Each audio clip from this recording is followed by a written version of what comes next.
I want to introduce you to Francisco Stork today. I am super excited to be here and super excited to talk to him.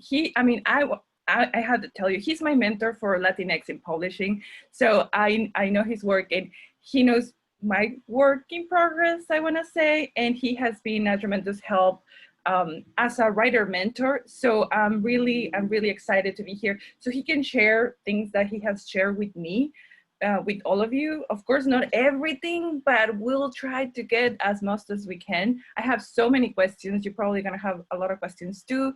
Some of you have read his books, and even your students have read his books. And just please go to the chat and ask as many questions as you want. We're going to try to get to all of them. And as Francisco, I'm from Mexico as well. That's why I have an accent. Sometimes I speak too fast because I'm super excited. So let me know whenever I'm speaking too fast and you're like, what did you say? Just tell me in the chat and I'll slow down for sure.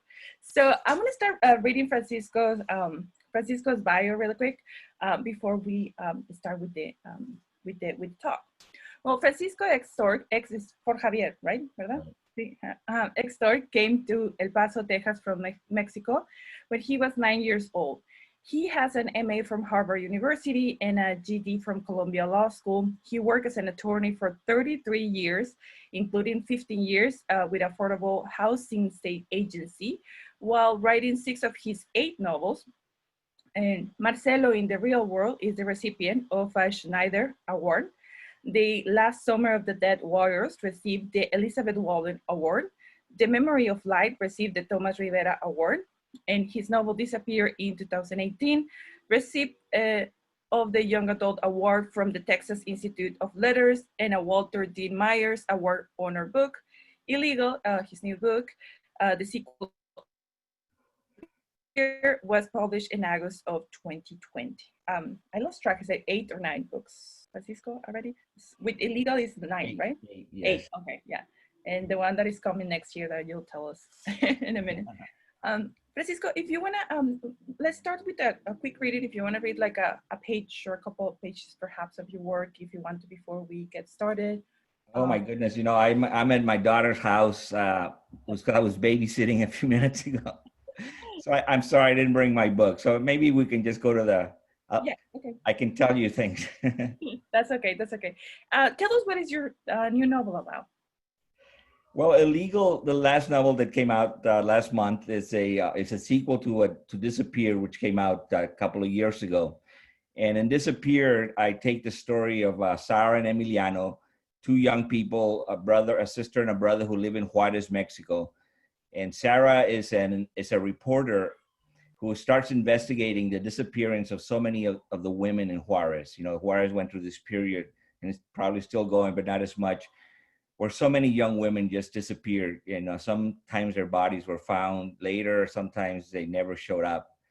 And so she started investigating their disappearance, and the closer she got to the truth, the more her life became endangered, and eventually she had to flee for her life with Emiliano, her brother, and cross into the United States. And her hope was to seek asylum, because in fact, you know, she met the legal requirements for asylum. If, you know, she was persecuted because of her occupation, you know, probably by governmental agencies.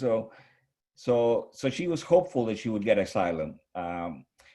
And that's where Disappear ended. And in Illegal, I take the life of Sarah and Emiliano in the United States. Sarah pleads for asylum, turns herself over, and ends up in a detention center / prison, you know, like so many asylum seekers these days. And Emiliano begins to discover that the people that were chasing them in the United States have contacts, like were chasing him in Mexico, have contacts in the United States. And so what I try to do in this book is really, you know, create a kind of a parallel mirror image of the corruption in Mexico to the United States, and to show, you know, these connections that exist. So when we look at Mexico, we see evil, but we don't see sort of you know, the connections that come back to the United States. I mean, they sell the drugs, but we buy them. We make the weapons, and they buy them. So there's just um, a connection of things that I try to show in the book and in the story of Emiliano and Sarah. Thank you, thank you. If you haven't read it, go please and read it. And Francisco, something that I really admire of your writing is that you kind of like explore these complicated topics and really resonate like with what's happening, of course, nowadays. But you do it through the lens of a young adults, from two young adults. Yes. And so when did you decide to write about, like from the lens of young adults? How did that happen for you? Mm-hmm. Yes, I mean, I started writing, late in my life. I was 40 years old when I first, wrote my first novel. And then 5 years later, I finally got it published by a small university press, Arizona State University, as a matter of fact. And that opened the doors, and so the second book, my kids were teenagers at the time. And they were, we were living in Boston. I was working as a lawyer. We had a very comfortable life. And I felt like they were missing something in their lives. And I wanted to tell them about my life growing up in El Paso and in the projects of El Paso. And so I wrote this book, this young adult book. I mean, I didn't even know that there was a young adult category out there, but I wrote about a young 16-year-old boy.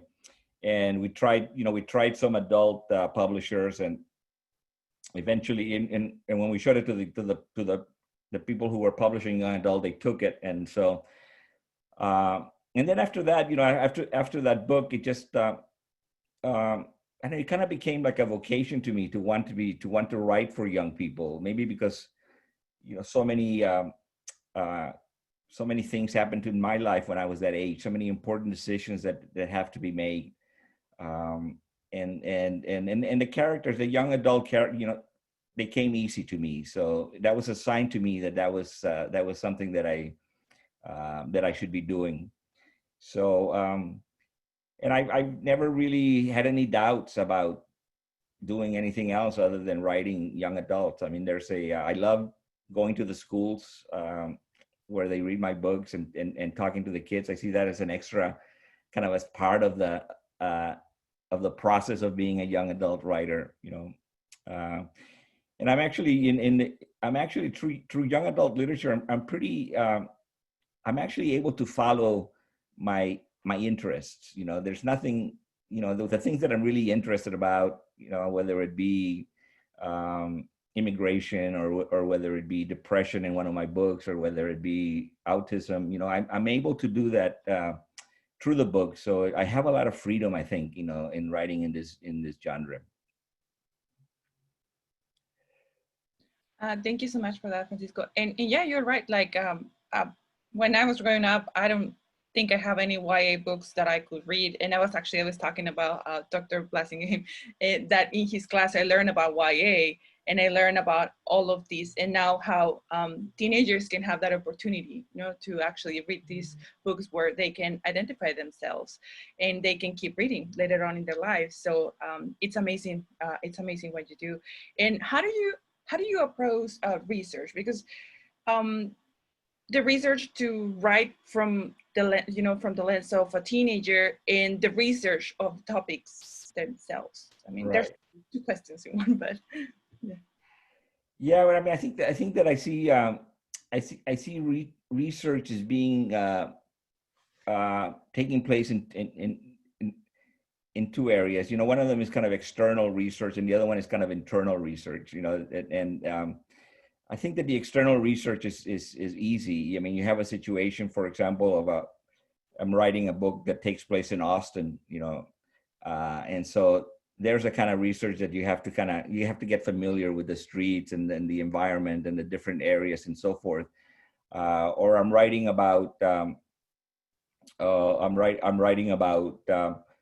now I'm writing about a character who loves pottery, who loves to make pottery. And so I know nothing about pottery on my own life. So I have to go in and read about it. And I think that what I have to say about that is that I do just enough to get it right. You know, I think that one of the things that I realized early enough is that it's easier to do research than it is to write, you know, and research can be kind of a way of postponing that blank page that's waiting for you. So you can keep on going. You know, we love doing research and taking notes, and we feel like we're gaining a lot of knowledge, you know, but I try to stop at it enough when once I know that I don't try to become an expert or something. I try to just make sure that the facts that I report in my books are right, you know. But the internal research is the one that really is just where you create the characters and you create the situation all kind of in your mind. And you know, I see research as basically everything that happens before the book gets started, you know. And I think that the internal research is of like, how do I feel about this character? I mean, what is it that I'm really trying to say? And just being mindful, you know, about what is the vision for this story. I think it's just as important as sort of as the external research. You know, sometimes I think that, for example, in the case of Marcelo in the real world, I had a character that I had started with a character that was just had certain characteristics. He liked to be alone. You know, he had very special interests. He had trouble communicating. So when I had that character, I sort of, you know, decided this guy is probably would be diagnosed with something or other these days. And I looked around, and sure enough, I found this Asperger's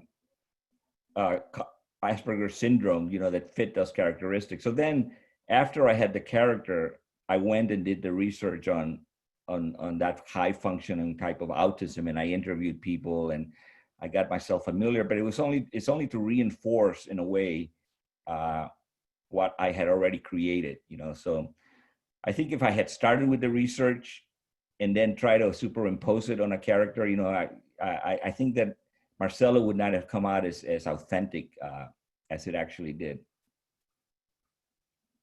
Thank you. Because sometimes, yeah, research could be complicated. Like, when do you do it? Like, before, after, during, and then how much time do you spend on it? I don't know if as writers, we are always like trying to figure it out when to do it and how much to do it. And I was in a workshop once that we were kind of sharing what was the craziest thing we ever done for research.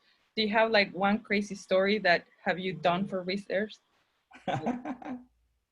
Let's see, what have I done for research that it's one crazy story was that I was writing a book called The Last Summer of the Death Warriors, and I was writing about one of the characters it was terminally ill with cancer, and the story was taking place in Albuquerque, and I made up this kind of halfway house, you know, where the illness could be while they were going through treatment in the hospital, and then it turned out that there was such a place, and it had exactly the same name that I had given my my house, Casa Esperanza, you know. And I got it after the book was out. The lady from the casa told me, you know, I'm so glad that you wrote about it.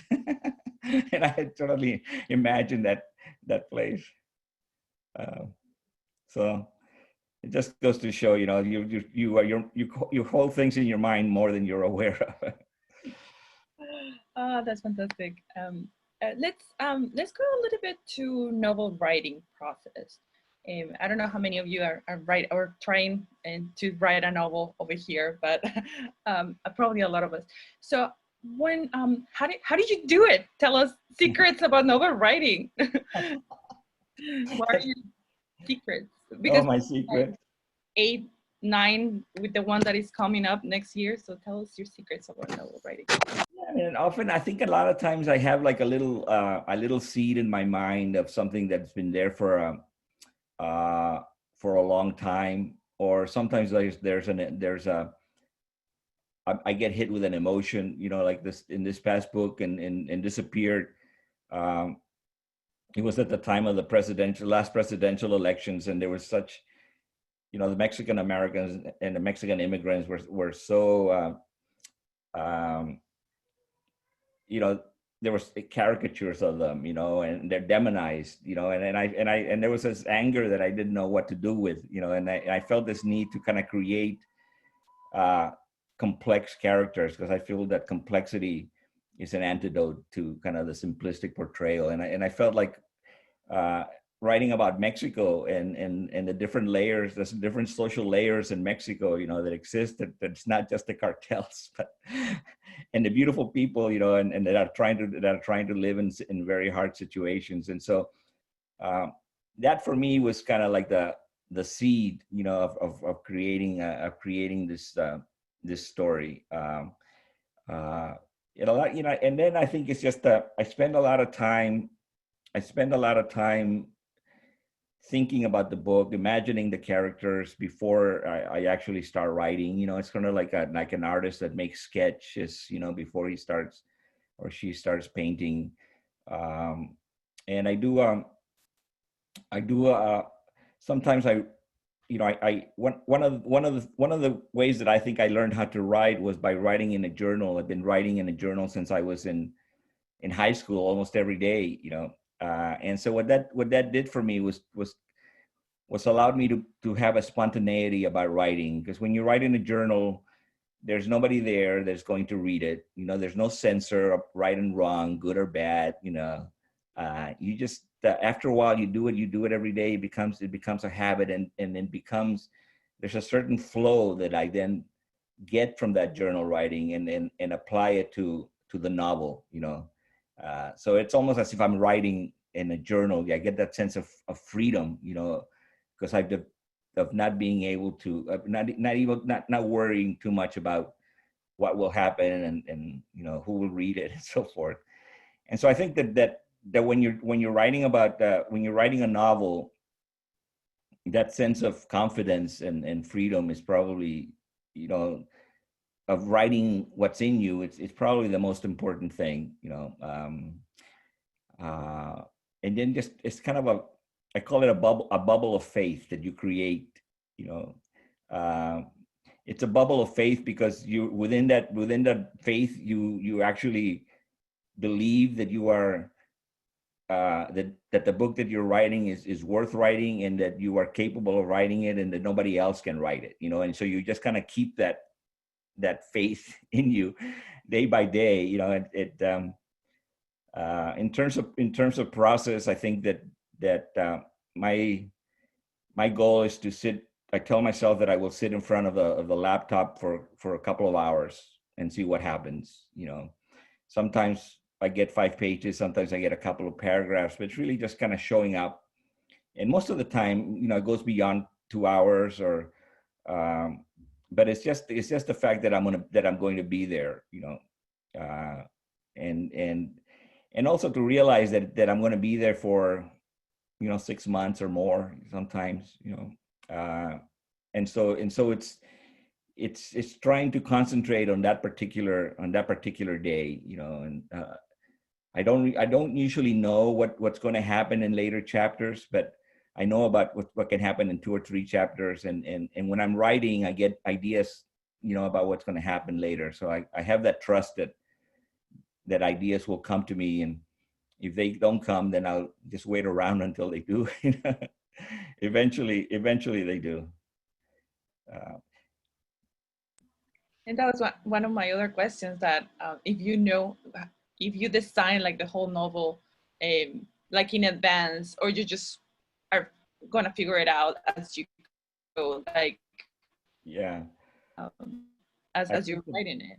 yeah, for some books, like for example, Disappeared and Illegal was my attempt to write these thrillers, you know, which are based on a lot of suspense and a lot of clues that you set out at the beginning that kind of develop later, you know. And it's sort of like a little detective novel, you know, where the reader is with you trying to guess what happens. And you know, I think for those novels I had to use a side of my brain that I hadn't used in a long time, not since I was a lawyer.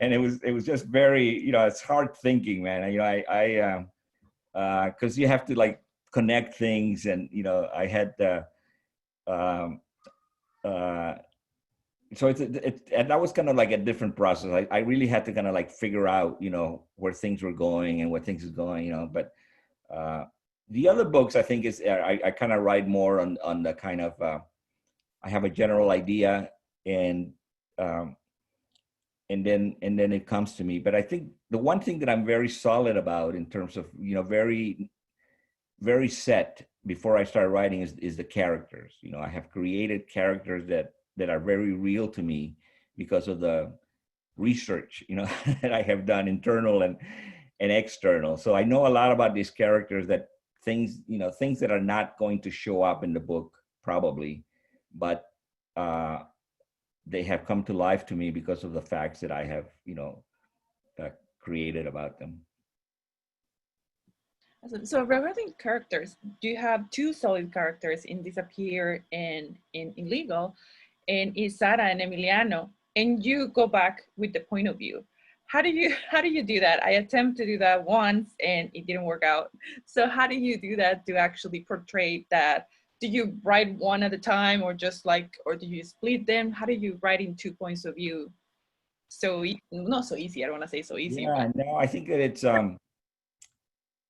I don't do one at a time. I mean, I do one and then the other, because I think that you want to carry on a conversation between the chapters of each one. So what happened, you know, you need to have a connection.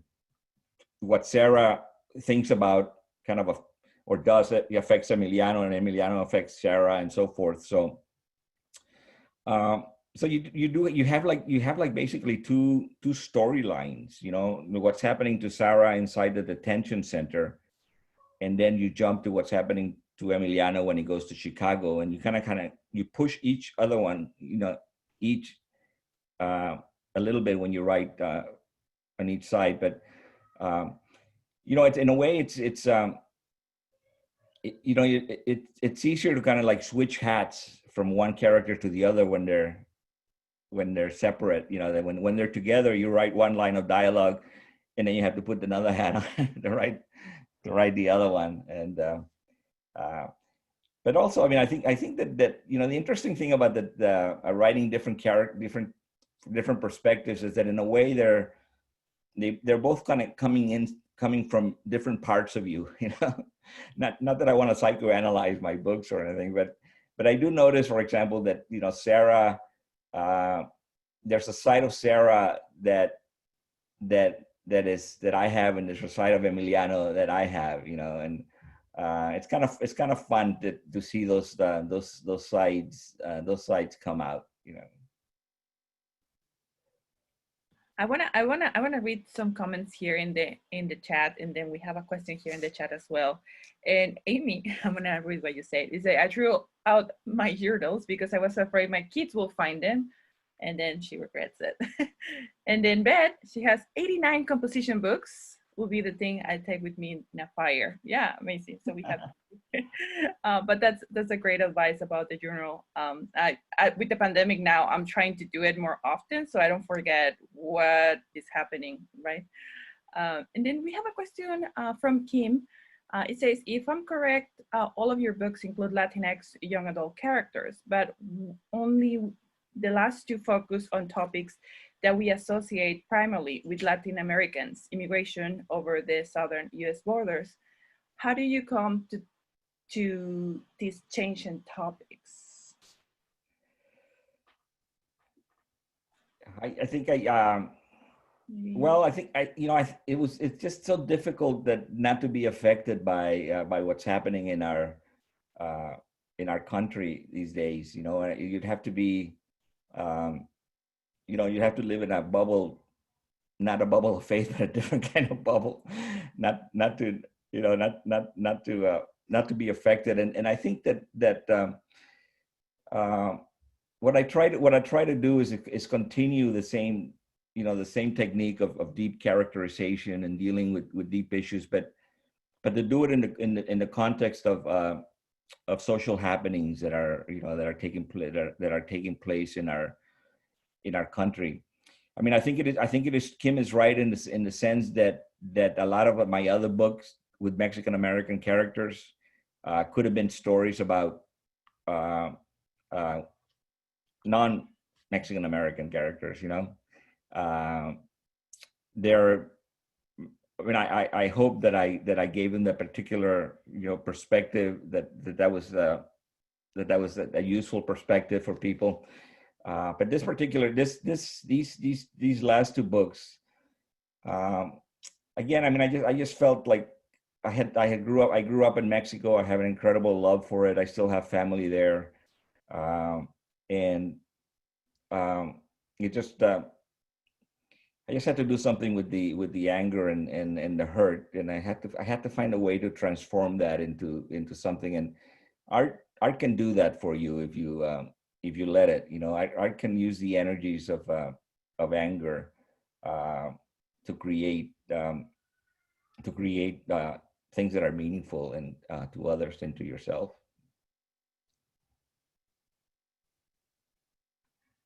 Yeah, I agree with you with Francisco. Like, for example, as a writer, as a Mexican writer who lives here in the United States, I felt that need too to write about what's happening, even though sometimes I just don't want to be associated, just because, not because we're Mexicans, everything is about immigration. We're just normal people too. Right, right. Yeah. So behind of being Mexican American, we are just normal people who happen to be here and etc. Right? So Yeah. so thank you for that. And one of the things that I wanted to ask you about is your sequel.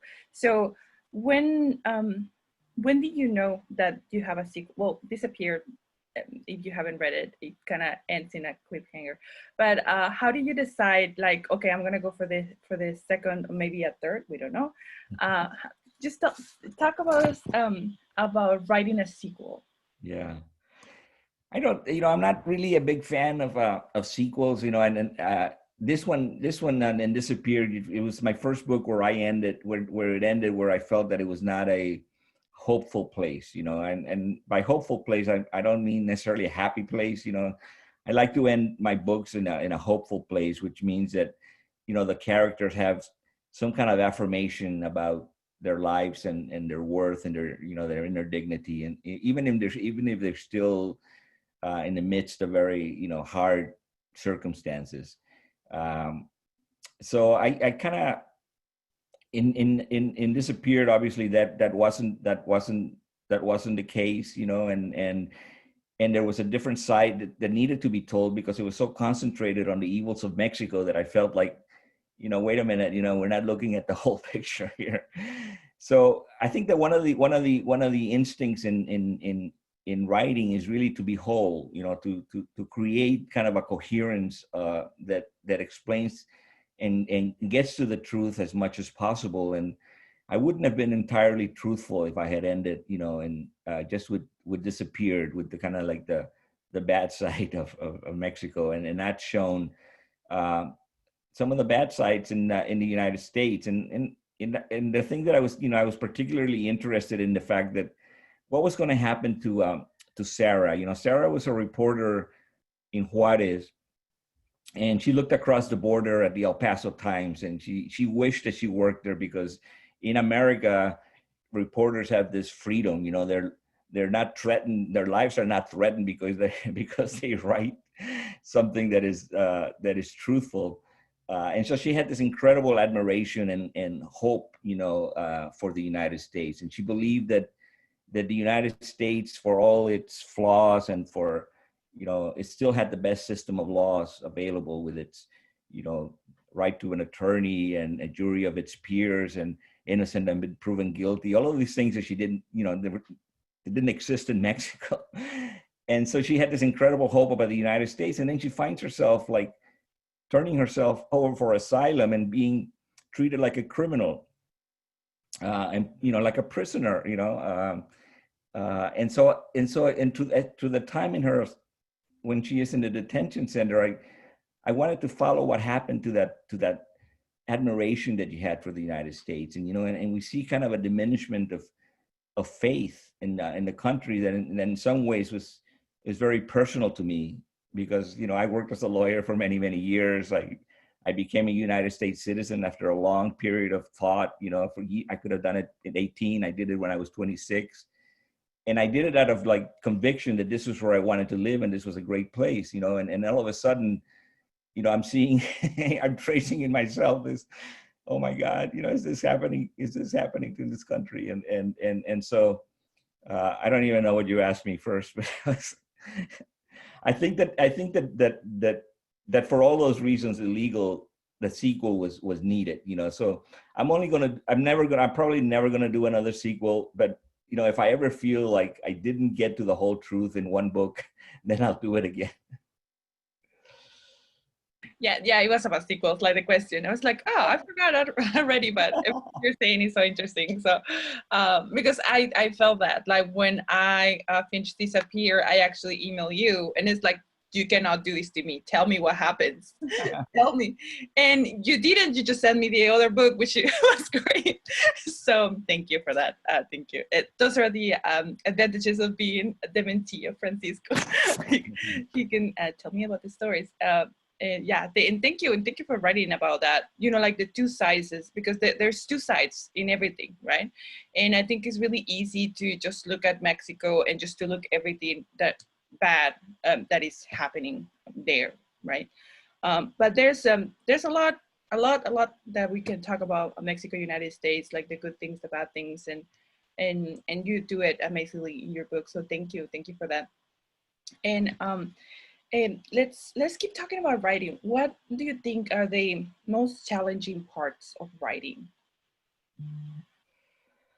Yeah, I mean, I think that the most challenging parts of writing, we've alluded to them a little bit, but are sort of like the what happens in the mind of the writer, you know, either before or during, you know, the loss of faith, the loss of confidence that sometimes can just whack you, you know, while you're writing. All of a sudden, you think your stuff is garbage, you know, and what did I ever? Why was I ever doing this?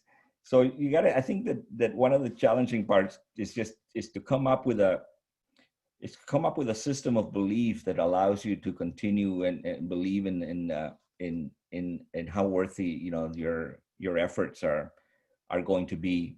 And for me, for example, I have different, I play different tricks in my mind, you know. I think uh,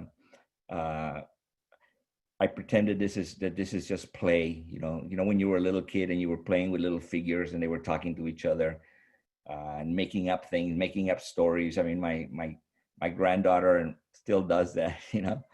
And so you just pretend, you know, if you can just get into your mind that it was play, you know, especially like, you know, like what prompted you to sit down and write the first time? You know, you had this beautiful urge to create something, you know.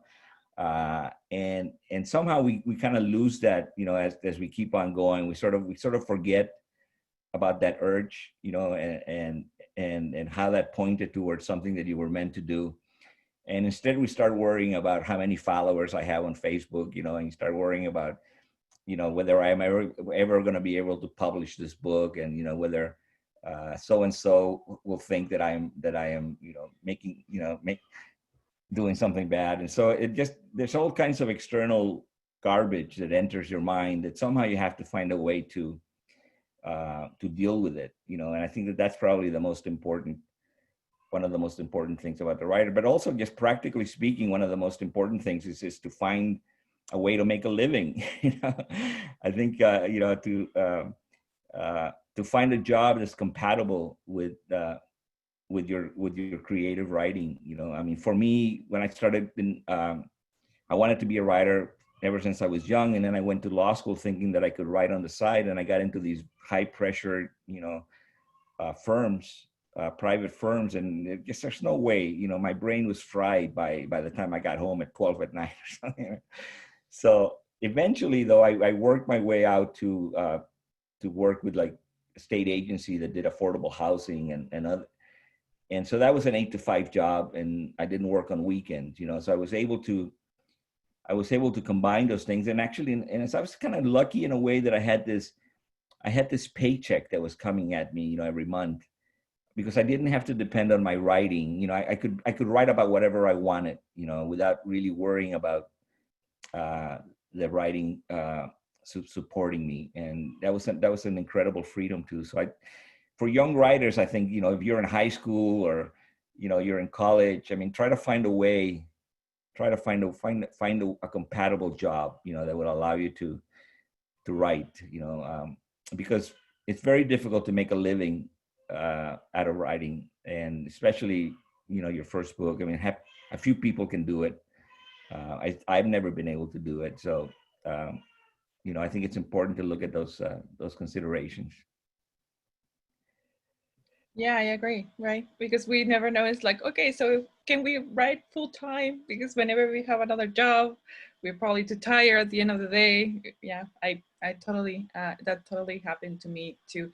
And something when what you said about the system of belief, the lose of faith, I totally remember what you said to me is write without fear. Because I remember I was really stressed out. It's like, I have because I'm writing about an undocumented girl, so I am not undocumented like her. Should I do it? Should I not? And something I remember you told me is write without fear. That kind of like stay with me and will stay with me forever. So I really appreciate your words and kind of like that system of belief of having faith in yourself. So that's Yeah. that's amazing. Although I think I should have said right through the fear as opposed to right with that first. I don't think I don't know if you can ever get rid of the fear completely, but you have to go ahead and just kind of do it. You see, I mean, I think that voice that you heard in your head about how can I write about an undocumented person when I've never been documented? I mean, that's when I've never been undocumented myself. Unfortunately, I mean, that's something that's kind of that authors never really kind of considered before. It's just, I mean, Dostoevsky, took a plunge and wrote about things, people that he never knew anything about, and so nowadays we're really, that's kind of a new fear, and what am I to, I love writing about young women, and what am I supposed to do? I'm not a young woman. I'm not neither young or a woman. So I mess up on both counts, but I'm not going to stop. I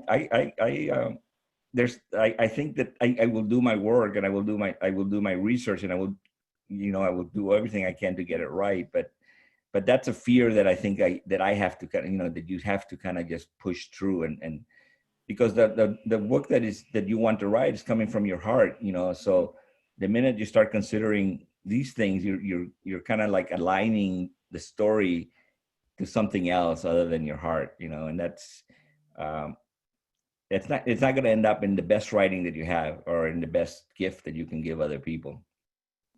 Yeah, so thank you for your words. And we have a few questions now in the chat, so let's go and read them. We have Carol. She says, the villain in the detention center, I think La 34, is very effective in instilling fear in Sarah. How did you create her? And where did she come from? She wants to know. She seems motivated just to be evil. I love that question. Yeah, I think, I mean, Sarah was kind of like my little, my hero, in many ways. She has this courage that I really admire, so I don't exactly know where Sarah came from. I mean, Sarah is my characters are much better persons than I am, I have to say. And I sometimes I wish I was like Marcelo, every once in a while. I wish I was like, I wish I was like Sarah. But no, I try to create positive characters, especially because I'm aware that that these characters are going to be read by young people, and many of them going in similar circumstances. And positive does not necessarily mean, goody goody. I mean, it just means real, but also kind of like with a sense of heroism, with a sense of they're doing, that they are persisting through difficult circumstances, which is something that we all need to do at some point or another, especially now, I think, for young people. So. And but she wants to know about the evil person in the detention center. That I think she was named La 34. Oh, La 34, yeah. Yeah, La 34 is a, it's a, I wanted to create a Mexican American character that was bad, you know, because I think that evil and goodness are not specific to to ethnicity or to race, you know. I think that it's specific to particular humans. And so La 34 is a very, you know, it's a very bad person. Uh, but at the same time, you know, you sort of get a glimpse of the reasons that she's doing that is that, you know, these detention centers are subcontracted by the United States government with private industries who build them and then run them. And they build them in these little towns that are dying. You know, this particular detention center was built. You know, the one that is based on my story was based on this town that was just, there was no jobs. You know, people were leaving. And so they comes in, and all of a sudden you have 80 jobs. You know, so there was the La 34 is now like taking advantage of this and is corrupt. But I think that you know, you see even you see a little bit of the motivation you know, behind her in some ways, you know, which is, even on the bad people, I try to show some humanity in them. Good question. Next question from Muni. What percentage of your characters are based on people you know? You know, I'm not really aware of any specific characters that are based on people. Like sometimes the young women are based on my my daughter, who's very plucky and very, you know, very brave, you know, so I kind of take a little bit of that from her. um, and then I just sort of, you know, I don't know exactly how people that I know kind of blend into that, but they kind of go in there and then become something else, you know. Yeah, I think the people I know, they're not going to be safe. They're going to be in my novel somehow. I don't know. Maybe a quirk or just one little thing. Yeah. My sister, she told me very explicitly that please do not write about me. And it's like, sorry. And we have another question here from Kim. She's asking, how have young adults responded to Disappear and or Illegal? Do young adults from different cultural groups respond similarly or in different ways? Can you run that by me again, please? Yeah, and it's also in the chat. And how have young adults responded to Disappear or Illegal? And do young adults from different cultural groups responded similarly or in different ways? Well, when I think when I talk to schools, there is a kind of a kinship that is there with the schools in Texas and California and New Mexico, with the Mexican American kids. When we talk about the books, there is a kind of a recognition, you know, of some of the things that they've gone through. I don't quite get the same, you know, the same kind of like. I get a little bit of a different response from the schools that are not Mexican American, from the kids that are not Mexican American, but for them it's more like a, you know, like a revelation, you know, something that they had not considered before, which is really also very important, you know. This thing of like the windows and the mirrors, you know, that we talk about so much in YA literature, so that the Mexican American kids see the mirror and the other kids see the window, you know, that of a reality that they had not considered before. So that, you know, the reaction is a little bit differently. I mean, I'm a little bit biased because I feel a little bit more kind of at home with the Mexican American kids, because they see in my story, you know, their story in some ways, and so but the other ones are just it's as important, you know, if not more important, to reach kids that are not familiar, you know, or who have had a particular image of the Mexican American. You know, it's important to reach them and present them with these books. Thank you so much. And we have another question. Did you produce your trailer for Illegal? No, I think that the young men from California approach, sent something to me and I liked it so much. I said, why don't you, just add your credits and put it at the end, and we'll use it, So it's, he has a website. I really encourage you to look at his work. He's really a great artist, but he was just a fan who liked my books and decided to do this trailer. I have not seen that, so I'm gonna have to go and look for it. Yeah. Yeah, there's a couple of them that say official, and I don't know exactly how they got that official. But They just wrote official, and that's official then. Amazing. We have a few more minutes, and if you have more questions, you can just put them in the chat. And I want to ask you about your inspirations, Francisco, like writing inspirations, and like even in reading or anything else. Yeah, I mean they come from all over the place. I'm not I read a lot about. I mean I don't read. I read a lot about world religions are some of my favorite readings. From Buddhism and Hinduism, Judaism, obviously Christianity, and so I get a lot of I get a lot of ideas about sort of the important questions in life, the ultimate concerns that somehow I feel like would be good to put in the context of a story, because it's, again, for young people it's such an important time. I read a lot about psychology, because I think it's important as a writer of young adults to have an idea what development means. What does growth mean? What does maturity mean?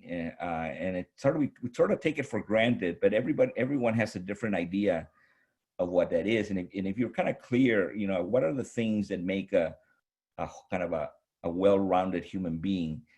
Then in your story, I mean, the nice thing about writing young adult literature is that the characters are allowed to grow. It's okay if they, it's okay for them to end up in a different place at the end, which a better place. And so that kind of reading, on the developmental psychology, like Erickson, for example, or it's just very helpful to me. And I get a lot of inspiration from that, and from poetry. Poetry is great for novel writing because you see words that you've never seen before and images, and and just all of a sudden you're really inspired. I started reading one poem a day. That's my objective. Like, oh, nice. Yeah, the pandemic, one poem a day aloud, and that changed me a lot. Like in the way I see writing. So yeah. So I recommend it to everyone who wants to. Francisco, we'll have 4 minutes left, and if you guys have any questions, you can have like one more question. But just kind of to wrap things up, what brings you joy nowadays? What brings me joy? Yeah. I wish my little 2-year-old grandson who's downstairs, I could bring him up and I could show you what brings. He brings me joy, and he also brings me exhaustion, but that's all right. I don't know how you can do it. Have you been able to write during the pandemic, or kind of? Have I been able to what? To write during the pandemic, or? Oh, really? Yeah. It's a different kind of writing. Forget about those 2 hours. It's really like 15 minutes here and 15 minutes there, and and you have to kind of get used to like being a little bit more chopped up. I mean, this kind of idyllic seclusion, where you go and separate yourself from everybody and write. It just doesn't exist. And so I have to be able to like write and know that I'm going to, get interrupted, or that I only have an hour, half an hour. So it's a little bit different. And also I think that it's just, it affects your mind, what's going on now. It's hard to, it's just hard not to see people, and but it's important to keep going. Yeah, we have to keep going. Everyone, we have to keep going. I think that's all the questions that we have today, but because if I ask you something else, we're probably gonna go over time, so I don't wanna take up all the time. And we have some comments in the chat that they're thanking you for great insights. So thank you very much for being with us. I don't know if Amy, Zach wanted to say something else before we leave. Just want to mention, if I didn't get to your question, you know, I have this website, franciscostork.com, that has a little place where you can contact me, and shoot me the question. I'll answer you right away.